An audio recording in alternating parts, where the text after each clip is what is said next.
आज से 6.5 करोड़ साल पहले पृथ्वी कुछ ऐसी दिखाई देती थी।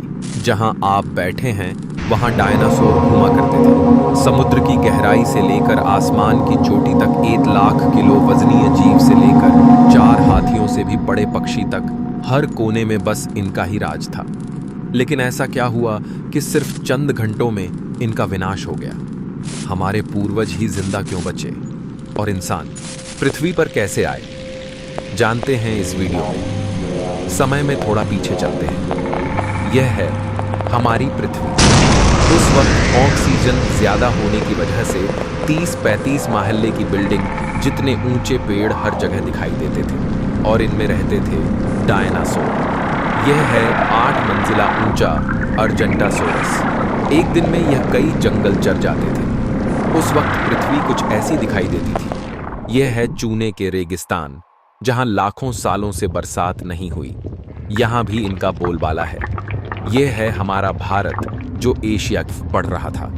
उस वक्त भारतीय जमीन लावा से भरी रहती थी और यहां पाए जाते थे राजा सोरस।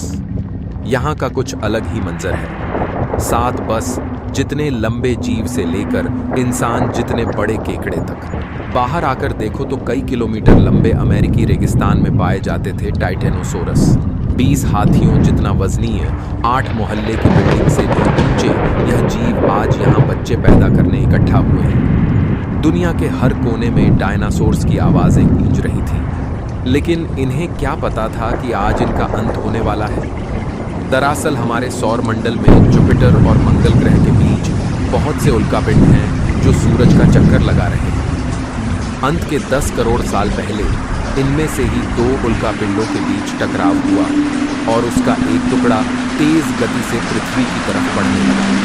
पृथ्वी के पास आते ही उसके कुछ टुकड़े चांद पर गिरे, मगर गति तेज होने की वजह से चांद का गुरुत्वाकर्षण उसे खींच नहीं पाया।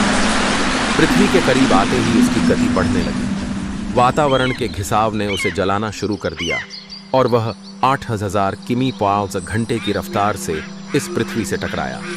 यहां रात के 1:30 बज रहे थे। टकराने से 4 मिनट पहले पूरी पृथ्वी पर किमी के दायरे की जमीन अंतरिक्ष तक पहुंच गई और अब तक सिर्फ 5 सेकंड ही बीते हैं। इस विस्फोट से जन्मी झटके की लहर 550 किमी प्रति सेकंड की रफ्तार से आगे बढ़ी। इसने पत्थरों को गोले की रफ्तार से उड़ाना शुरू कर दिया।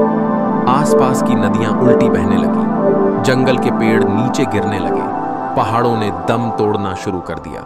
इसके कुछ ही सेकंड बाद आई भयंकर गर्मी की लहर ने उड़ रहे पत्थरों को पिघलाकर लावा बना दिया। संपर्क में आने वाला हर एक पानी तुरंत भाप बन रहा था। समुद्र के अंदर उबाल शुरू होने लगा। पलक झपकते ही जंगल सूख रहे थे। जानवरों का शरीर उबल रहा था और अभी तक तो सिर्फ शुरुआत ही हुई है। टकराव से हजारों टन मलबा अंतरिक्ष में पहुंचा था, जो गुरुत्वाकर्षण की वजह से पृथ्वी के चारों तरफ फैलकर पृथ्वी पर गिरने लगा। उसमें भी आग लग रही थी और जहां यह गिर रहे थे वहां कई किलोमीटर तक विनाश हो रहा था। टकराव ने पृथ्वी को अंदर से भी हिला दिया था, जिससे कुछ ही सेकंड में पृथ्वी पर भूकंप आना शुरू हो गया, जाला हो चुका था। इसकी चमक को देख नजदीकी जानवर अंधे हो चुके थे। गिरने से पहले ही वहां का पानी सूख गया। गिरते ही विस्फोट से निकली ऊर्जा आज के 10 करोड़ परमाणु बम के बराबर थी। इससे निकल रही 6000 डिग्री सेल्सियस की गर्मी ने आसपास के जानवरों को तुरंत भाप बनाकर उड़ा दिया। 150 के दायरे की जमीन अंतरिक्ष तक पहुंच गई और अब तक सिर्फ 5 सेकंड ही बीते हैं। इस विस्फोट से जन्मी झटके की लहर 550 की प्रति सेकंड की रफ्तार से आगे बढ़ी। इसने पत्थरों को गोले की रफ्तार से उड़ाना शुरू कर दिया। आसपास की नदियां उल्टी बहने लगी, जंगल के पेड़ नीचे गिरने लगे, पहाड़ों ने दम तोड़ना शुरू कर दिया। इसके कुछ ही सेकंड बाद आई भयंकर गर्मी की लहर ने उड़ रहे पत्थरों को पिघलाकर लावा बना दिया। संपर्क में आने वाला हर एक पानी तुरंत भाप बन रहा था। समुद्र के अंदर उबाल शुरू होने लगा। पलक झपकते ही जंगल सूख रहे थे। जानवरों का शरीर उबल रहा था और अभी तक तो सिर्फ शुरुआत ही हुई है। टकराव से हजारों टन मलबा अंतरिक्ष में पहुंचा था, जो गुरुत्वाकर्षण की वजह से पृथ्वी के चारों तरफ फैलकर पृथ्वी पर गिरने लगा। उसमें भी आग लग रही थी और जहां यह गिर रहे थे वहां कई किलोमीटर तक विनाश हो रहा था। टकराव ने पृथ्वी को अंदर से भी हिला दिया था, जिससे कुछ ही सेकंड में पृथ्वी पर भूकंप आना शुरू हो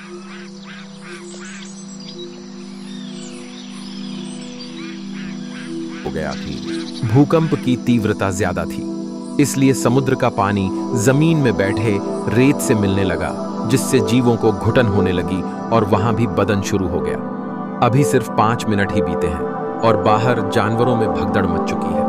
घटना स्थल पर पैदा हुई गर्म धूल और मिट्टी तेजी से आगे बढ़ रही थी। बादलों में धूल जाने की वजह से इनमें बिजली गिरनी शुरू हो चुकी थी। इस तूफान के बीच आने वाले हजारों टन वजनीय जानवर और पेड़ हवा में उड़ रहे थे। कुछ ही देर में यह तूफान अफ्रीका तक पहुंचा, जिससे वहां के चूने के रेगिस्तान वातावरण में मिलने लगे और बादल जहरीले होने शुरू हो गए। इसके पीछे टकराव ने समुद्र के पानी को बादलों से भी ऊंचा उठा दिया था, जिससे गर्म पानी की भयानक बाढ़ छाई थी। 5 का कैला आई 5 घंटे के अंदर पूरी पृथ्वी धूल से ढक गई। पृथ्वी का औसत तापमान कई 100 डिग्री सेल्सियस तक पहुंच चुका था। पूरी दुनिया के जंगलों में आग लगी हुई थी और भूकंप ने मरे हुए ज्वालामुखियों को उजागर कर दिया था। हर सेकंड पृथ्वी गर्म हो रही थी, ऑक्सीजन कम हो रहा था, पृथ्वी पर जमी बर्फ पिघल रही थी और नदियों में बाढ़ आना शुरू हो चुका था।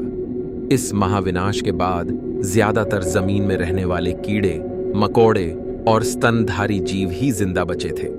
पृथ्वी की 70% आबादी विलुप्त हो चुकी थी। कुछ डायनासोर्स अभी भी जिंदा थे, जो या तो छोटे थे या उन्हें किसी गुफा ने बचा लिया था।